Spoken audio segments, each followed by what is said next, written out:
Avec ses espaces géographiques immenses, ses milieux et ses variétés de climat, ses ressources minières et énergétiques, ses millions d'espèces animales et végétales, la Terre présente un prodigieux héritage minéral, énergétique, biologique et culturel que l'homme a appris à exploiter.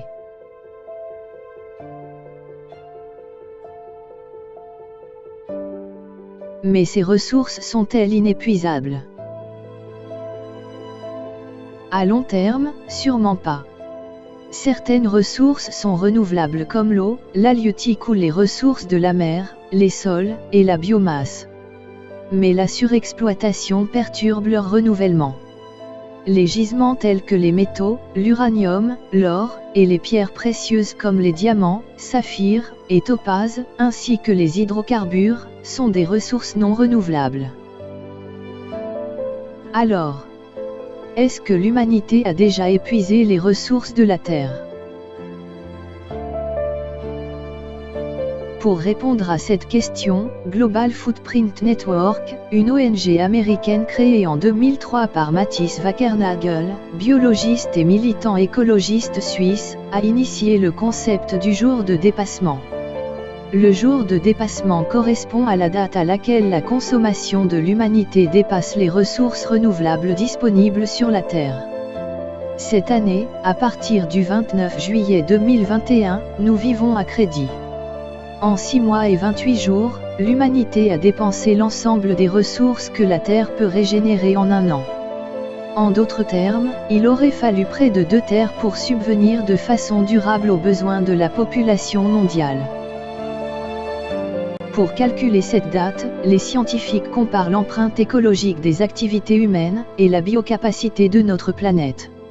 C'est-à-dire la capacité de régénération des écosystèmes et d'absorption des déchets produits par l'homme. On parle de dépassement lorsque la pression humaine dépasse les capacités de régénération.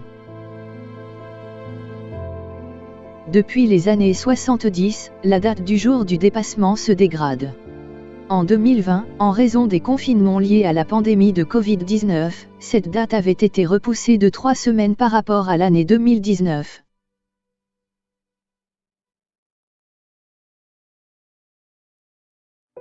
Selon Global Footprint Network, la détérioration observée cette année résulte d'une hausse de l'empreinte carbone mondiale de 6,6% et d'une diminution de la biocapacité forestière mondiale, causée par la déforestation et les feux de forêt.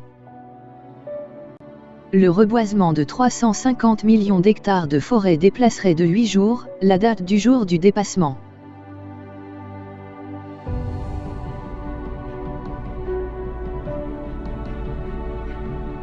Si nous réduisons notre empreinte de conduite de 50% en utilisant des transports en commun, le vélo, ou la marche, le jour du dépassement de la Terre reculerait de 13 jours.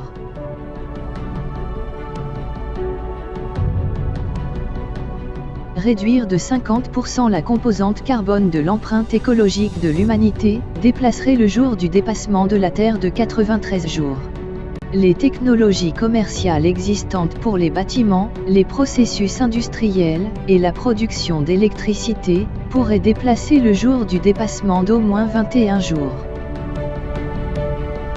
Si nous réduisions de moitié le gaspillage alimentaire dans le monde, nous déplacerions le jour du dépassement de 13 jours. Nous entrons dans une tempête de changement climatique et de contraintes en matière de ressources. Plus tôt nous commencerons à nous préparer à cet avenir prévisible, mieux nous serons positionnés. Agissons, dès aujourd'hui.